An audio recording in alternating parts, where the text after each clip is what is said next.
Fellow auto detailers, welcome to the show that features interviews with today's most successful auto detailers. This is the Auto Detailing Podcast. Here's your host, Jimbo Balaam.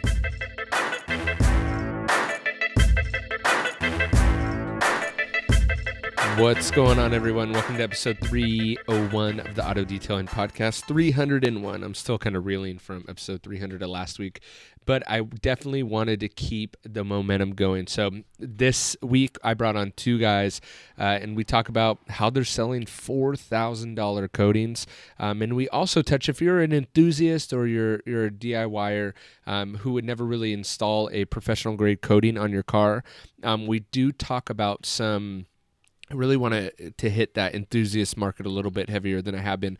So we actually talk about some benefits to coatings and why you may have a professional install a professional grade coating onto your car. So this is a really, really cool episode. And if you are an enthusiast or a DIYer, I have or even a pro really, but I have a perfect set of microfiber towels for you.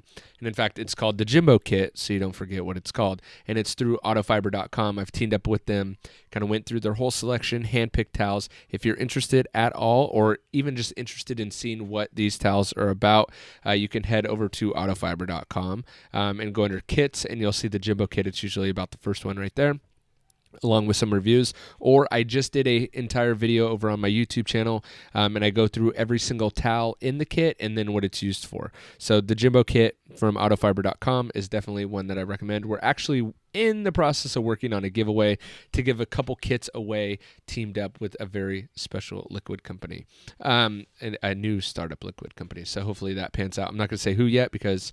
well, we haven't finalized the deal, but we're going to be working on a giveaway coming here in the next couple weeks. But in the meantime, if you want to check it out, autofiber.com or my website, or my YouTube channel, sorry. And if you land on autofiber.com and see something that you just can't live without, make sure to use my code Jimbo.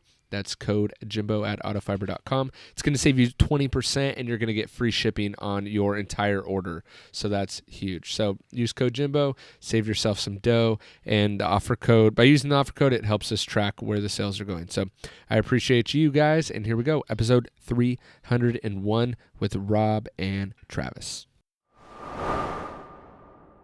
All right, welcome to episode 301. I'm keeping the steam going. I brought in two guys today, super excited. One who's been on the podcast at least once, one who's never been on the podcast, and they're actually tag teaming some work together, and we got a whole host of stuff to talk about today. So we have Travis McNutt and Rob Craven on the phone, I guess, but on the podcast. So Travis, why don't we start with you? Welcome back to the podcast. And for those people that didn't hear your previous podcast, can you give us a little synopsis of who you are and kind of what you do? First off, I like the word synopsis. Anyway. I try to act smarter than I really am. I almost didn't risk it by going for that word because I was worried I couldn't spit it out. But that's how that goes. Nailed it. Nailed it. So I live in Dallas. I have a detail company. I started out doing mobile details, and now I primarily work out of a shop doing correction and coatings. I traveled to Amarillo, which is my hometown. That's 350 miles from me north. And then, like, right now I'm in Houston, which is about 3.5 hours south of Dallas. And so right now I'm having a lot of success just traveling around to different places where I know people, and that's kind of through some different marketing techniques. But traveling around, correcting cars, networking, meeting up with other detailers. I just got certified with Ceramic Pro about 2 months ago, and so I started out with C-Quartz, then I started using Crystal Cerm Light, and then moved on to Ceramic Pro, and we can get into some of that stuff later. But really liking that, and it's really opened up a whole new market for me, and so yeah, that's where I'm at. And if people are wondering about that kind of Travis's marketing techniques, we really went in depth on one of the previous episodes you were on, Travis, and really it was a guerrilla marketing tactic that really was paying off for you. So I would definitely encourage people to go back and check that out on the previous episodes. Rob, let's hop on over to you. Since you've never been on the show, maybe take a little bit longer than Travis just did, but tell us what you do, where you're at, and what you got going on. Yeah, so thanks for having me on the podcast, Jimbo. I'm in Houston. I've been detailing full-time now for 5 years.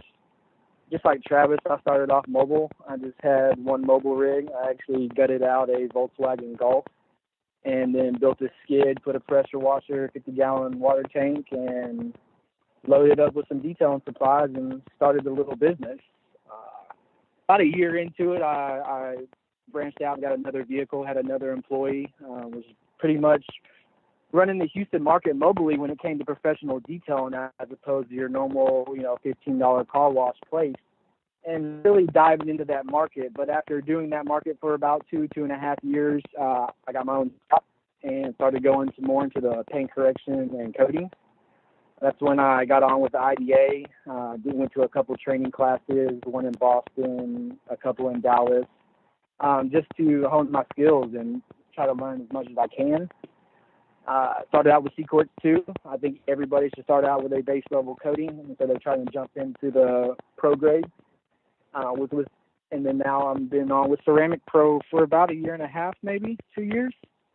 And love it. I've pretty much gone away from the mobile. I still do a little bit. I contract out to other local mobile detailers that I trust, and just get an average of $20 to $30 on top of that. But most of it is just making sure my clients are taken care of that I had previously. But it's not really a part of our business anymore. We're mainly just correction and coating. Do you still have that employee helping you at the shop, or is he still out mobile or not with you anymore? Are you solo in the shop? As of right now, I am solo, which kind of brings me and Travis together doing these jobs now. I got tired of the turnover rate with detailers. Yeah. A lot of people come in and they think they're going to work on a Ferrari every day or have washed their cars all the time and think that it's awesome, but they're not doing it for work. And then after 2, 3, 4 months where they realize, oh man, this isn't fun, they leave. 100%. I think it's fun. Yes, and that's the problem. The people that really love it, they have their own business, I mean, right? That's a whole nother can of worms that I have a lot to talk about. There's so many egos in detailing that there's no one big, huge detail place because everybody wants to kind of have their own thing. Yep. But that's it. pretty much my story. Like I said, we're in Houston and specialize in the corrections and coatings. Nice. So what brought, and I'll let either one of you kind of handle this one, or maybe you both want to, but what brought you guys together? How did you, because speaking, Rob, to your point of egos, a lot of times egos get in the way and guys don't want to network with each other, even though you're 3.5 hours away from each other, not really even working the same market. When it comes to something like coatings, maybe you start those markets start to blend a little bit more as people are more willing to travel, especially spending more money. But how did you guys come together, and how did you make sure egos weren't in the way? Travis, you want me to take this one? Go for it, brother. Actually, because the way I became friends with Travis was through the Detailing podcast. Yes. I heard his episodes talking about marketing and stuff like that. I seen that he was in Texas. I looked him up on Facebook and been following him ever since.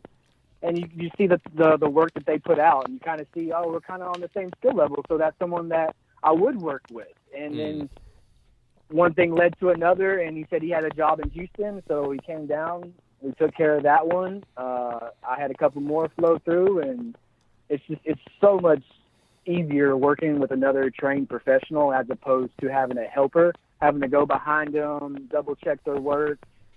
Basically, you just micromanaging all the time, as opposed to another seasoned detailer, is going to take care of his work. Yes, do we still go over each other's work? Yes, we do, but it's not as intense, if that kind of makes sense. Definitely does. From a just to have a second perspective, not to like worry if they're doing it correctly, essentially. Mm-hmm. And I do this often. If I have jobs in other states or cities, then I'll just find through social media a detailer there and reach out to him. And Rob and I were friends. I knew he was in Houston, so I reached out to him. And this car was actually a car. I met a lady at a car show that we did called We Are Mopar. That was 1,800 registered Mopars. We took, I think, 16 ceramic coated cars to the show. We had cars in all the several different other vendor areas and booths. And so it was a lot of fun, but I met a lot of people, and this job came from that, and it just continues to snowball. But like in Dallas, I work out of Lone Star Automotive, and the guy there has a bunch of cars, and I just work on his cars, and he lets me work out at his shop. You know, he's got a full set of tools and lifts and everything you could possibly imagine, and it even offers me the opportunity to sell those additional automotive services and take a commission off the top just by being at his shop, and vice versa. That's awesome. I do the same thing in Amarillo. I work out of a guy who does PDR and window tinting, and so I would just work on his stuff, and every time I'm in town, I'm always able to sell PDR and tint jobs just through networking. And so literally every shop I have, I don't pay a penny for. I just sacrifice my time, essentially. I did that with all my photography. I just had a bunch of professional photos taken and a bunch of videography. I traded out these guys that had nice cars. They all had Hellcats and stuff, so I traded them out work, and they put me together like promotional videos and professional photography. And one of them, even you and I were talking about this on a off podcast conversation, but networking with people that have big followings on YouTube. So I did a video with Kevin Van Voris, and he's got, I think, like 15,000 subscribers, but he did a bunch of video plugs for me. And so I didn't really see much pick up from that, but it was cool just having the videos. I can send them to my clients. It just kind of adds fluff, but I didn't pay a dime for any of that stuff. All I did was just sacrifice my time and skill set. Right. And that's what I love, kind of, and I'm excited to bring you guys on the show, even both together. I think it's cool because you're really, I feel like you're on the cutting edge of kind of newer marketing techniques to get these higher end jobs, right? And I think that's been something that is exciting about the internet just in general, and stuff like podcasts and whatever coming about, is you can learn from guys like you and get creative with how to grow your business instead of the kind of standard way that everyone's done it in the past. And so everyone tries to fit that mold, whether it's like, dropping business cards on windshields or direct mail flyers or all these other stuff that can work. But there's also this whole other avenue of marketing tips that can work. Travis, like we've talked about before, and then now bringing Rob in, and Rob bringing you in, and kind of networking together with other detailers. I feel like that's something that we didn't see in the past with detailers. It was always like, hey, I got my stuff going on over here, you got your stuff going on over there. As long as you don't come over here, we're good. And it's like, wow, you could be, quadruple is profitable if you actually include other detailers in. And I was telling you guys, just from an efficiency standpoint too, and profitability standpoint, I started bringing in another guy around me that owns his own detailing business, and I've had the same kind of thought on it of like, wow, I don't have to micromanage him. He knows what good looks like. He knows what perfect looks like. He can do it. He's capable, and there's money in it for him, more money than an hourly wage too, So I actually like that. And in California, with this like California car wash bond or whatever, I don't have to worry about it because it's his own business. He's not an employee. You know what I mean?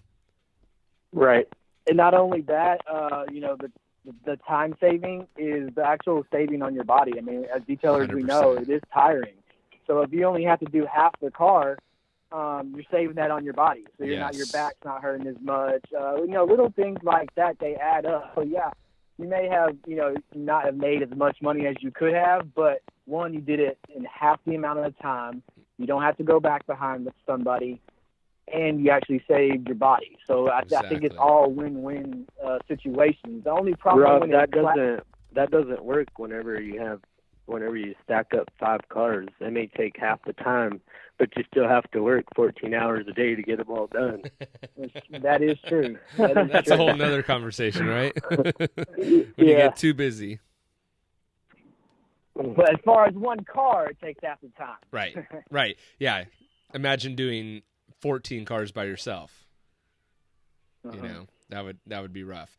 So how are you guys doing these? How are you, maybe Rob will let you kind of lead this one. How have you, because Travis, we've heard a lot about your marketing techniques, but Rob, you talked about transitioning. You started out mobile out of a Volkswagen Golf, which I think is amazing.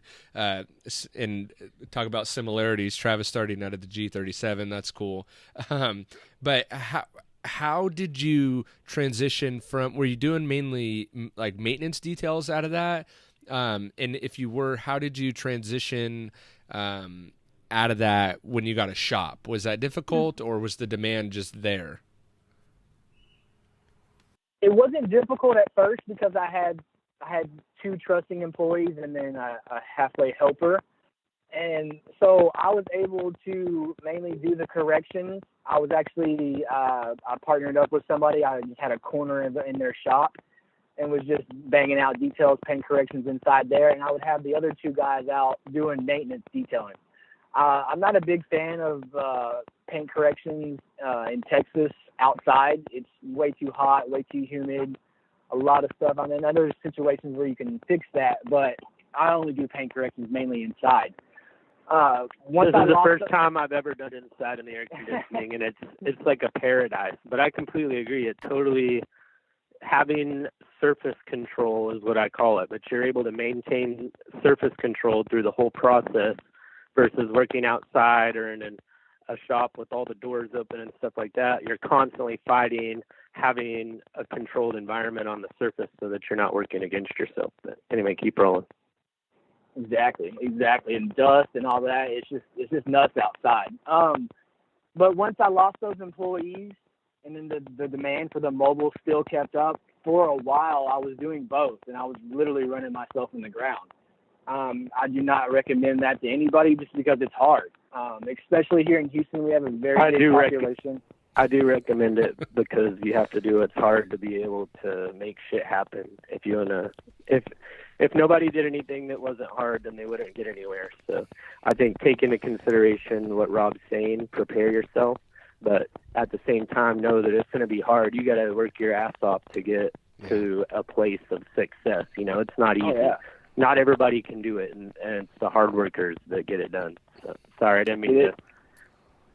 No, I agree with that. I guess I was kind of downplaying that aspect of it because everybody knows it's hard. Well, some people do. The others kind of weed themselves out.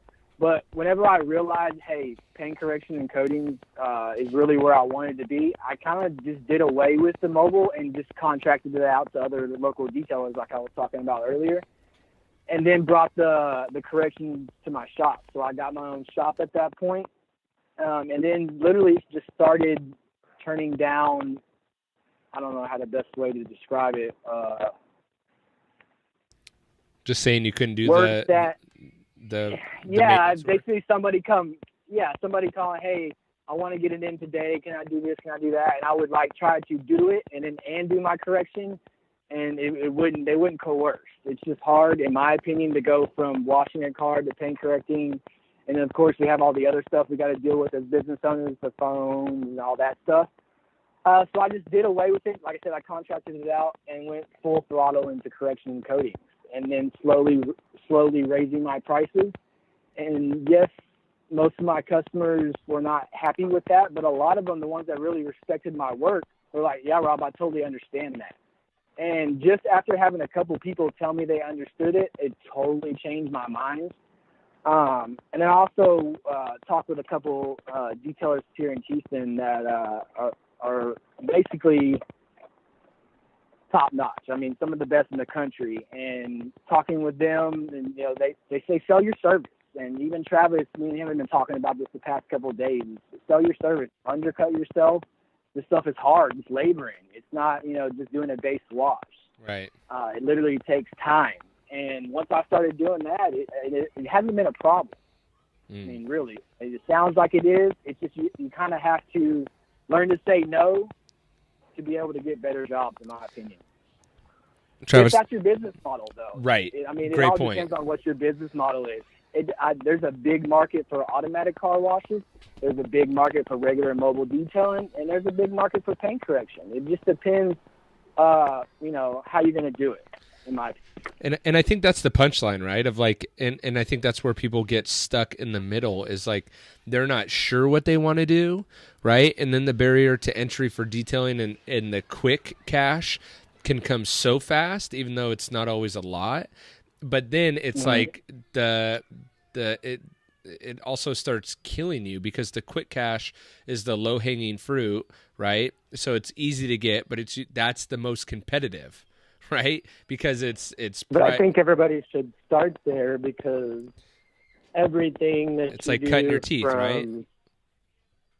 Well, I'm just more or less saying that once you get to a point where you're doing correction and coatings, your knowledge is compounded from the bottom. I think there was a ton of value in me detailing 1,000 soccer moms' cars before I started correcting paint. Because it educated me in so many things about cleaning vehicles in general that it just prepared me more adequately to be ready to further my knowledge or further my skill set. And I think one more quick thing. Sorry, no, go ahead. Another thing that I actually did to kind of see where the market was when I was doing mobile detailing, I actually called out a mobile detailer that I knew nothing about and had them wash my truck. And when I walked out, unfortunately, I had one of my Ceramic Pro shirts on. So then he knew that I was a detailer. So I was like, oh, well, he's going to do a real good job. I'm not going to get a good estimate. And I watched him from my window wash my truck, and he did so much stuff wrong. And then I realized this is why it's only $40. This is why this is what you're paying for. So in return, when somebody would call me asking for a mobile detail or a good detail, somebody down the road's going to do it for $40. Well, they might not do the proper procedures. They may not take care of your vehicle the way that I'm going to take care of your vehicle and make sure that it looks better than before as opposed to, I saw this guy go from my paint to my wheels to my tires back to my paint. It was just all over the place. That didn't give you anxiety like that? Because I've thought about that of like having other people, like do the maintenance stuff on my cars, and it gives me anxiety because I'm like, if I watch them from the window, like, or even just taking it to the car wash, right? Like, I'll just roll through the car wash, no big deal. Like I'm out of time, whatever. And then I think about all the work that it would take to fix all the mistakes, and I'm like, never mind, I'll just do it myself. That didn't give you anxiety to do that? I was actually pacing. Okay. I was pacing back and forth in the house, and my wife was like, go out there and just tell them to stop and give them your $40. I was like, no, they just started. I want to see this. I want to see it, and I'm actually about to wreck the truck. So I didn't care. Okay. It's coated and all that stuff. Got so it. I was like, they ain't going to mess it up. But the funny part about that was whenever I came out, he offered to do my wife's Jeep when my Jeep is like our baby, and I was like, no, it's fine, And then Like, I'll call you. He said, here's another problem. For one, he's only coming out for a $40 detail. Right. There's not really that much profit in that. Whenever he was pulling a truck, a trailer, and had a helper, he then, after washing my truck, told me his vacuum was broke and he couldn't vacuum my truck. Well, I had just vacuumed my truck the day before that, and there was only a little bit in the driver's side. Nothing else was fine. He could have brushed that out, problem solved, as we detailers have to do. Right. But instead, he took $15 off his bill, off my bill. No. So I was like, and I even told him, I'm like, no, I can't do that. I said, look, and I showed him what to do. I was like, look, that's all you got to do. You just gained $15, and it took me 10 seconds. Right. But as opposed to problem solving, a lot of detailers just want to just take something off. And that in return, I think just puts a bad taste in the mouth of the customer about your business. Mm-hmm. And I think that Travis's point, that's why it's good to do the Soccer Mom bands and to kind of start at the bottom and work your way up, because then like that guy will never forget that, right? And so though he may have lost $15 that time, hopefully he learned from it and then gained many more dollars next time, right? And hopefully it was just part of the learning process. But it's like if you don't cut your teeth on that kind of stuff, you don't learn, you don't grow, and that, to Travis's point, that can hurt you when you get to the level that you guys are at, I think. And then back to egos, whenever I told him this stuff, I could tell by looking at his face, he was taking like I was trying to downgrade his work, and I was really just trying to help him out, right. And it goes back to egos. So. Ego is the enemy, right, Travis? Yeah, man, I don't have an ego. I don't let anybody else's ego affect me in any way either. You know what I mean? You're not going to get in my head with your bad attitude. Right. So how? But go ahead. Sorry. Go ahead. No, go for it. No, I don't. I was going to probably talk about like point of sale stuff, but we can talk about that at any point. No. I think that's good. That's kind of where I was going to go too. Of like, how are you? Do you guys care to share numbers about how much the car? The initial car that I think it was the blue Charger that you guys teamed up on. What's that? It's a $4,000 job. Okay. So, and what is that including? So we did a 2-step correction. We pulled the wheels off, cleaned the fender wells, all the suspension, and coated all that with Ceramic Pro plastic. We put Ceramic Pro. I'm not going to say Ceramic Pro every time, but okay. We did the wheel and calipers. We did the barrels of the wheels. They're not really sending me a check either, so I'm just kidding. Me too. I'm joking. It's like that commercial that's like pearl. Ceramic Pro this, Ceramic Pro that, and then we put Ceramic Pro here and Ceramic Pro there. I'm joking. Yeah, absolutely. Keep going. We get it. We follow. I'm following. I'm more for that side of it. I more sell the value of me, my skill set, and my craftsmanship work. The ceramic just protects that. 100%. Anyway, so we do the black pearl on the tires, a couple layers so they stay glossy for a year. We do all the exterior glass, plastic, windshield wiper cowls. We did all the headlights, taillights, plastic trim. The entire exterior of the surface is done, or the vehicle's done. All the trunk jams, the plastic in the trunk, the hood jams, the hood brackets, the hood weather stripping, all the intake manifolds, the plastic, the reservoirs. Then we opened the doors. We coated the door jams, the door hinges, seals, weather stripping, door panels, seats, carpet, leather, dash console, everything. So basically, this entire vehicle is coated top to bottom other than the undercarriage. Probably, we did it in 3 days, but between the two of us, probably like 50 hours of work. Wow. And then we have another Raptor pickup. It's brand new, just came off the showroom floor, so it's the same amount, $4,000. It's not quite as extensive, like door jams, motor, weather seal, but we'll do the interior paint, wheels, barrels, fender wells, and so. And to get to that $4,000, price tag, how is there like sticker shock when someone sticker shock when the client sees that? Obviously, you're just not hitting them with the number up front. You're hitting them, like you said, probably with all the value and everything that you're going to do, and kind of the price comes after. But how are you selling that? How are you doing that? It's just about. I think for detailers, you should learn the sales process and like the process of a call, and know when the customer is asking buying questions, and be aware and know how to handle objections, and know how to ask questions that are going to give you information so that you know which way to take the conversation. But say I take a call and I just Scott, and he's got a Hellcat and he wants to get it done. Okay, Scott, well, have you heard anything about ceramic coatings? and then yes or no, and then I start from there. Okay, well, I'll also ask, whenever you look at the paint, do you see swirls? I mean, we all know they're there. Mm-hmm. But whenever you personally look at it, do you see swirls? And they may say yes or no. And those are just things that qualify in your mind the expectations of the client and how much work you'll have to put into it. If they are like, yes, it has a ton of swirls, I want them gone, then it's just good qualifying questions. Ask what kind of car it is, blah, blah, blah. And then I'll go into ceramic coatings. Is this a nano ceramic glass? It's actually like a glass resin that creates a new sacrificial layer over any surface that you coat.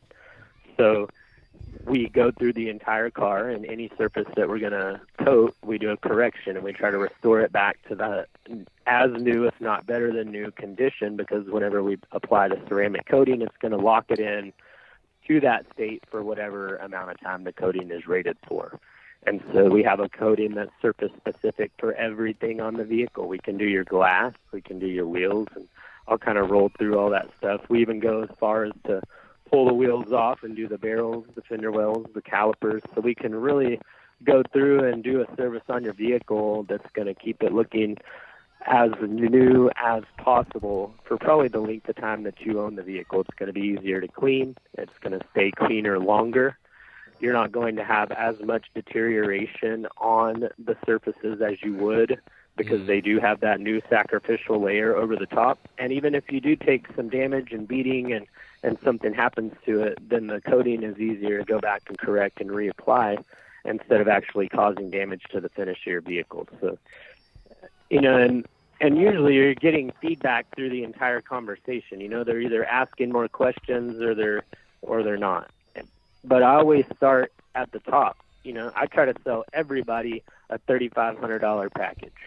Mm-hmm. That way, if they get my basic details are pretty expensive because I like to use ceramic sealants, and I like to do everything with high quality products, so I just explain to them, look, it's different. This is what makes me different from the other guy, and that's why I charge this, If they want it done right then, I always say, well, do you want it done right, or do you want it done right now? Because a lot of times there's not value in right now if you're going to be damaging the car. And I think that you find a lot of value if you're willing to wait a week and letting me do it. You'll never regret it. I've never had a customer regret, waiting a couple extra days and having me do a disservice, because it's so much better and so much different than anything they can get on a corner store, And they can't really argue it. I mean, you just have to put it back to them in a way that's really hard for them to say no or whatever. And then even whenever I get the car, like say I sell them on a bronze coating or something, I can once I have the car, I always send progress photos and videos, and I keep the client engaged in the process.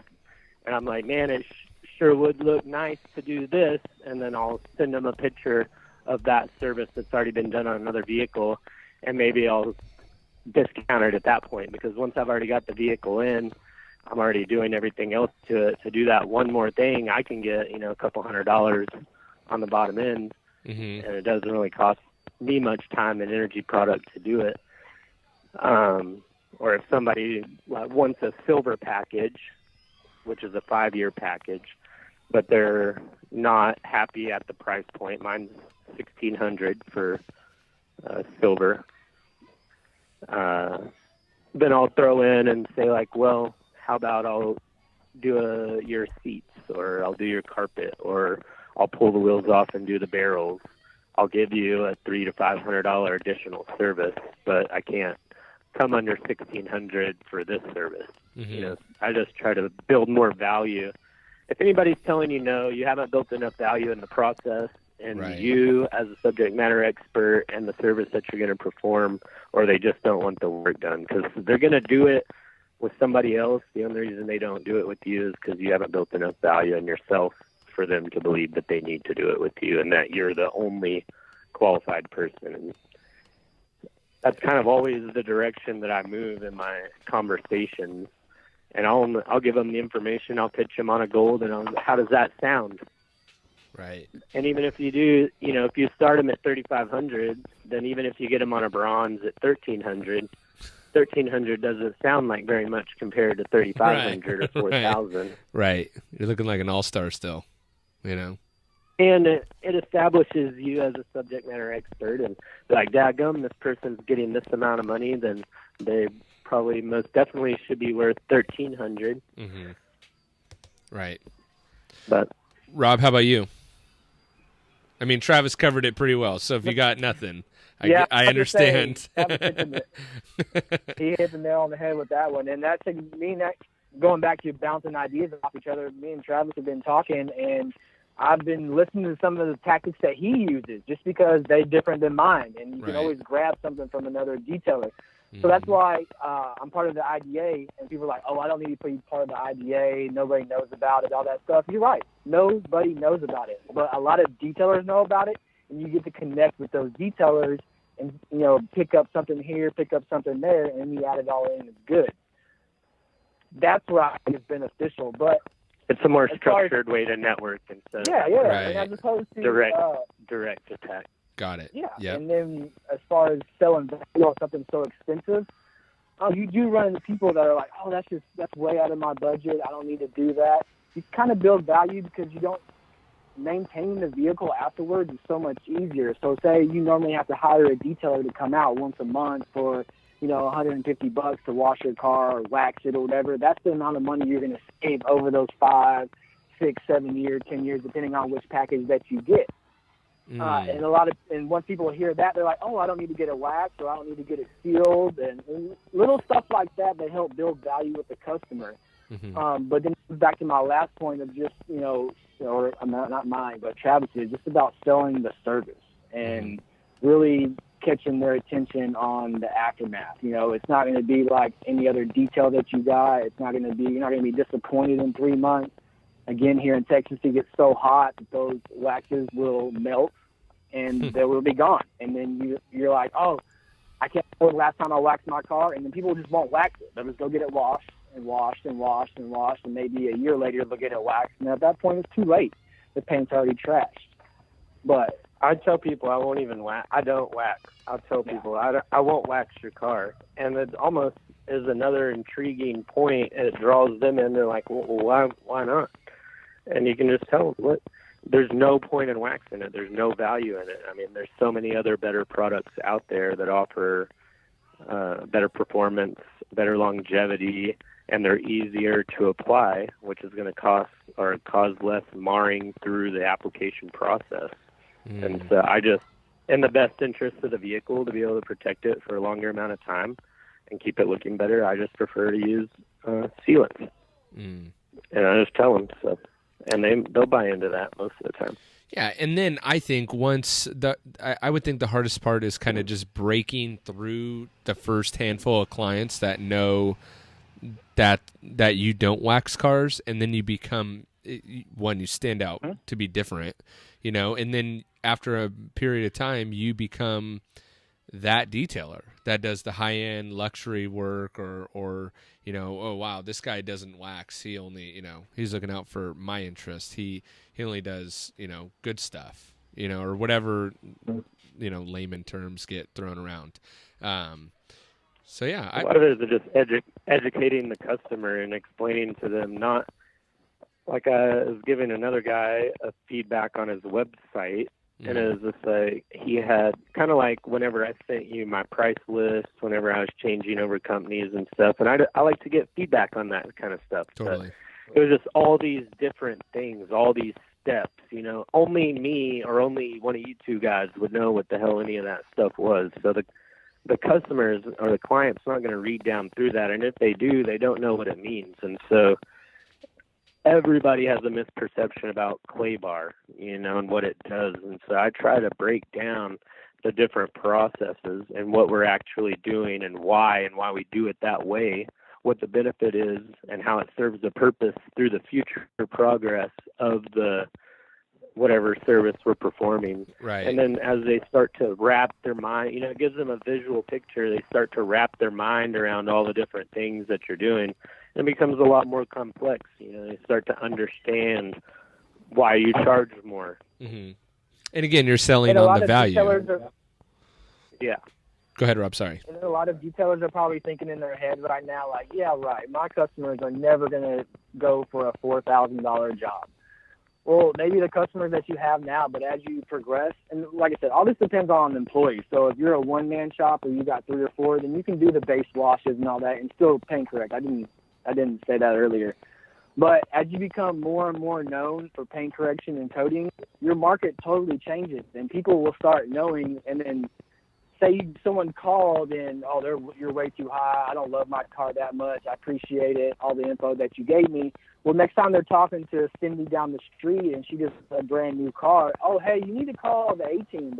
They do all high-end work, and they really care about the vehicles. My vehicle was too far gone. I didn't want to pay the money, but yours is new, so you might want to get it done with them.